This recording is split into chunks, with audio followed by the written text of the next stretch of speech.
माझ्या भगवान बाबांसाठी आणि गोपीनाथ मुंडे साहेबांचा वारसा जगण्यासाठी आलेल्या प्रत्येक माणसाचं मी अत्यंत हृदयातून स्वागत करते आणि भगवान बाबांनी सुरू केलेलं सीमोल्लंघन हे आज एवढ्या पुराच्या अतिवृष्टीच्या अत्यंत अडचणीच्या काळात देखील तुम्ही यशस्वी करून दाखवलंय। मी तुमचे मनापासून अभिनंदन करते, कारण सीमोल्लंघन ही एक परंपरा आहे। परंपरा सीमोल्लंघन हा मेळावा नाही, आपला दसरा हा केवळ एक मेळावा नाही। डोंगर कपाऱ्यामध्ये कष्ट करणाऱ्या, ऊस तोडणाऱ्या, अत्यंत संघर्षाने उभे राहिलेल्या या साध्या साध्या फाटक्या माणसांचा हा कार्यक्रम आहे। मी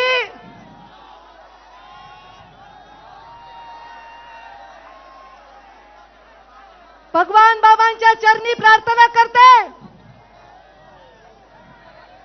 एवढ्या नदीमध्ये पूर आला असताना, गावागावामध्ये पाणी शिरलं असताना,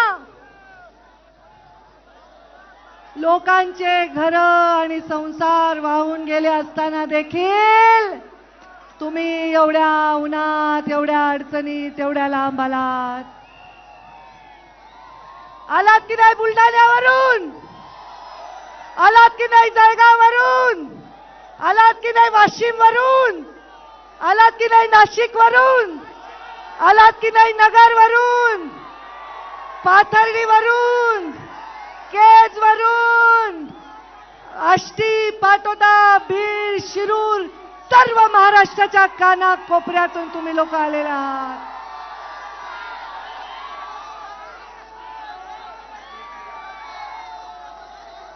भगवान बाबांना, मुंडे साहेबांनी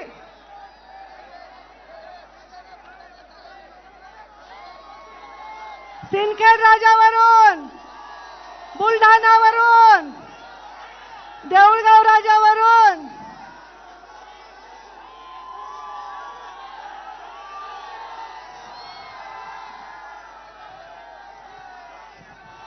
मला आजच्या या परिस्थितीमध्ये एकच बोलायचंय, एकच।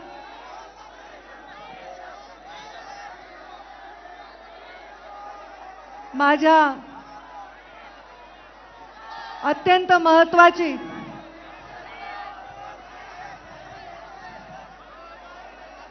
ही परंपरा, सोन्यासारखे माणसं इथे आलेत, सोनं लुटण्यासाठी आलेत। एक एक माणूस इथला, एक एक सोन्याचं नाणं, खणकणारं नाणं